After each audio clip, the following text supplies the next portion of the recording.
Thank you, Ken Corlad. Taoiseach, this afternoon our first thoughts are with a little girl and her carer gravely ill in hospital following a horrific knife attack. And secondly, we extend our heartfelt thanks to those who intervened and to all the services for helping to protect our capital city from mindless violence and far-right fuelled hatred and fury. But however, Taoiseach, I want to raise the broader issue of migration policy in Ireland, both at national and at local level, and to ask you, as our Taoiseach, to lead that discussion and to communicate with and listen to those people who now feel excluded from that discussion. Taoiseach, last Friday night, a potential public order situation was developing in Dromahair and County Leitrim, where rumours circulated that buses carrying migrants were about to arrive in the village. Crowds gathered, and I believe some outsiders arrived and some illegal checkpoints were set up, which should never have happened.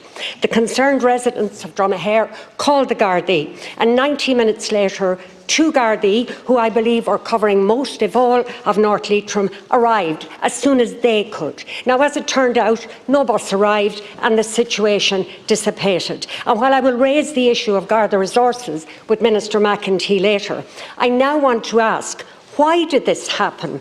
How did this situation develop? Now, I don't have all the answers, but I know this much.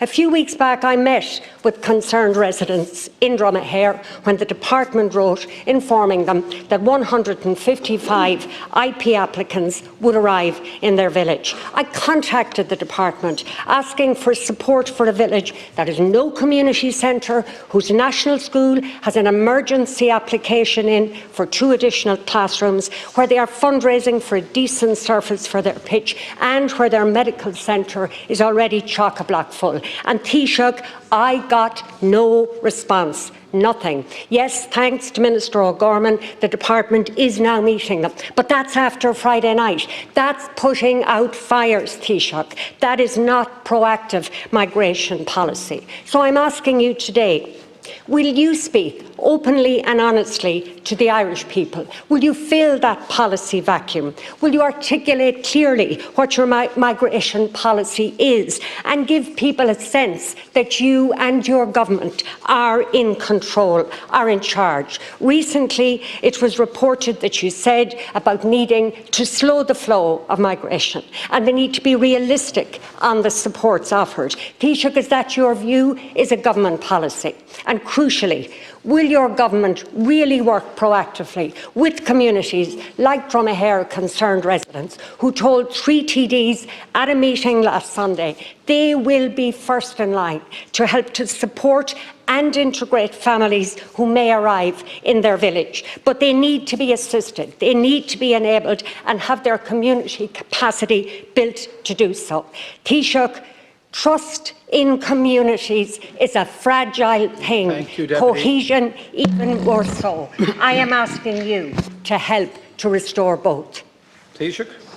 Thanks very much, Deputy. I'm aware of the situation in Dromahair. I've been briefed about it, but only today, and I don't want to comment on it in detail in case I don't have all the facts. But I am told that a community engagement team has been set up, and that they've been engaging with Deputy Fian, with you and with Deputy Kenny in an effort to set out exactly what is happening and what is not happening in Dromahair.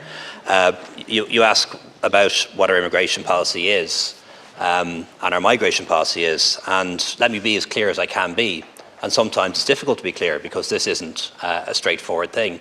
There are different types of migration and different types of migrants. The situation is that anybody who is a UK or Irish citizen has a right to live in this country. Anybody who is an EU or EEA citizen has a right to live, work, study and do business in this country, just as we can in all of their countries too. And that's what it means to be part of the European Union. And I think the advantages of that outweigh the disadvantages manifold, and people have voted that way in referendums on many occasions. When it comes to anyone else, in order to enter the country, they require a visa. It might be a work visa, it might be a student visa, it might be a work permit, and of course vetting occurs in those instances. Separately to that, we have people who arrive from Ukraine under the Temporary Protection Directive. They have a right to be here under European law. we do our best to accommodate them as best we can, and the right to work and study too. And then we have people who arrive in a regular manner and under international law, just as is the case in Italy and in Britain and in France and in America. They can apply for protection, and our job is to assess their application as quickly as possible, give them legal status if they're entitled to it. If they're not, to issue a deportation order and ensure that's enforced. That is our migration policy. And I know it's not simple, I know it's not straightforward, but it can't be, because life isn't straightforward and the world isn't straightforward, and there are different people coming from different countries for different reasons. But that is the policy that we have, Deputy. Just finally, in relation to the terrible events that occurred on Parnell Square on Thursday, I really would ask people to try and avoid connecting crime with migration. It's not right. Yes, of course, people who are migrants might commit crimes, just as people who aren't commit crimes.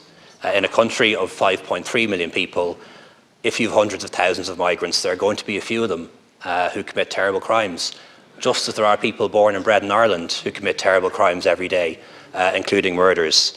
And when I see what happened in Parnell Square, what I see is a suspect who is a migrant, although a citizen, and somebody here for over 20 years.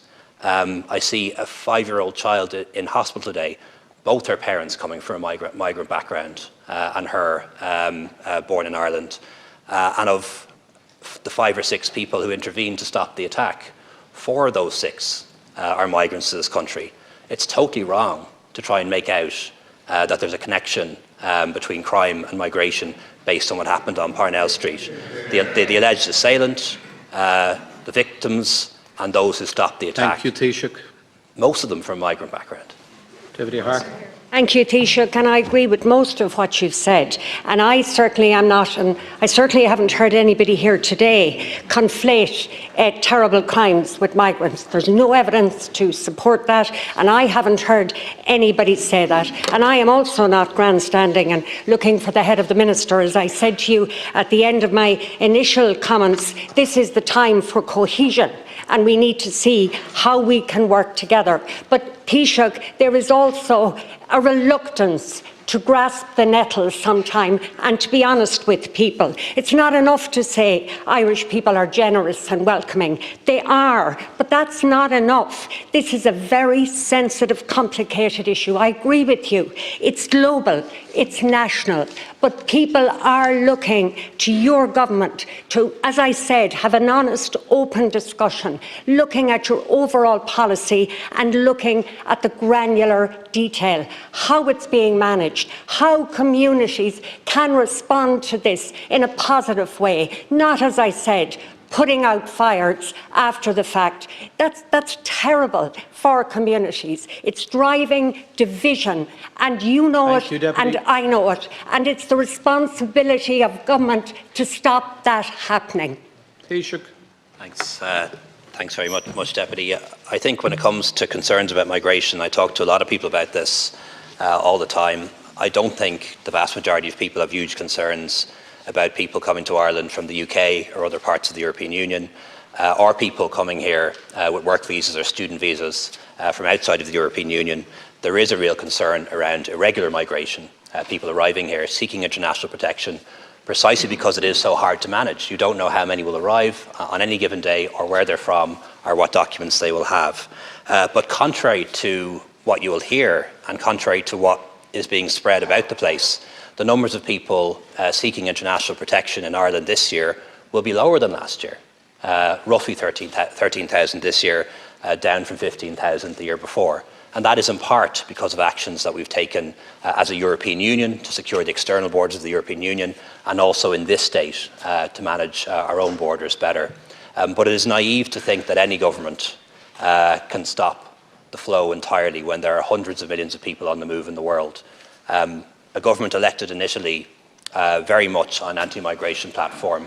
Within weeks, more people landed on the island of Lampedusa than lived there. We saw President Trump and his attempts in the US. Huge numbers of people arriving throughout his presidency in the US, and we know from the UK as well We have to be honest with people about this. The world's a dangerous place. Europe is paradise, and Ireland is one of the best parts of paradise for most people in the world. Hundreds of millions of people on the move. Thousands will come here, and we just have to manage that as well as we can. Thank you very much, Taoiseach.